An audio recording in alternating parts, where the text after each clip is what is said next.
কবিতা যদি হৃদয় ছেড়ে যেতে রাজি না হও। কলমে শ্রদ্ধেয় কবি কার্তিক দেবনাথ। ত্রিপুরায় একবার এসেই দেখো না, আসলে ফিরে যাওয়া হবে বড়ই কঠিন।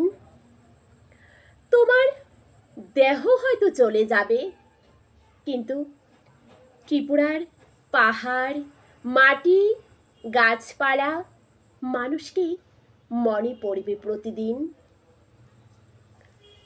রূপসী ত্রিপুরায় বংশ পরম্পরায় জাতি উপজাতি মিলেমিশে থাকা।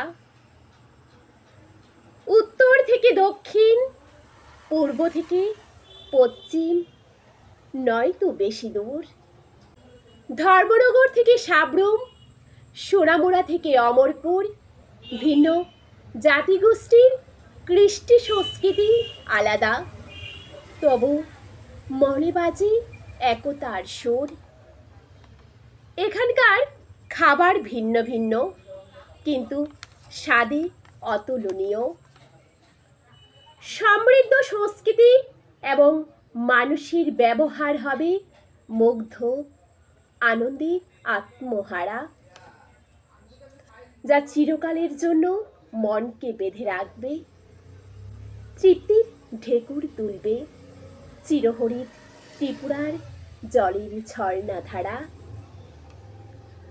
বহিরাজ্যের মানুষ যে পরিবেশেই বড় হও না কেন, ত্রিপুরায় এসে রাজবাড়ি, নীরমহল, ডম্বুর, ছবিমোড়া, ঊনকোটি দেখে, রাস্তাঘাট, পাহাড়, নদী, মন্দির, বনভূমির সৌন্দর্য মনে রেখে, জাতি উপজাতি মানুষের সরলতায় মুগ্ধ হয়ে ফিরে গিয়ে সবাইকে সতর্ক করে দেবে, সাবধান, ত্রিপুরায় কখনো যেও না, গেলে তোমার হৃদয় চুরি হবে এই ভয়ে।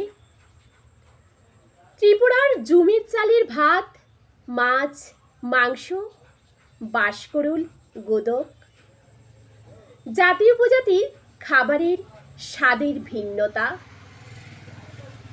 দামি হোটেলের খাবার থেকে রাস্তার পাশে স্বল্প মূল্যে খাবারের নির্ভরতা তোমাকে বারবার টেনে আনবে পাহাড় ও বনে ঘেরা শ্যামলী ত্রিপুরার সৌন্দর্যতা। উপজাতি মায়েদের রাস্তার পাশে বসে বেচা কেনার দক্ষতা, রাস্তার মোড়ে মোড়ে মন্দিরে শঙ্খ কাসর ঘণ্টার ধ্বনি ভুলতে পারবে না কখনো তুমি। উপজাতি মায়েদের মধুর হাসি আগন্তুকের হৃদয় ছুঁয়ে যাবে, টেনে নিয়ে আসবে বারবার পবিত্র এই ভূমি। ত্রিপুরা শুধু পাহাড়ে ঘেরা একটি অঞ্চল নয়, ত্রিপুরা ত্রিপুরেশ্বরী মায়ের পুণ্যভূমি। তাই বলছি, ত্রিপুরায় এসো না, যদি তোমার প্রাণপ্রিয় হৃদয়টা ছেড়ে যেতে রাজি না হও, একবার এসেই দেখো না।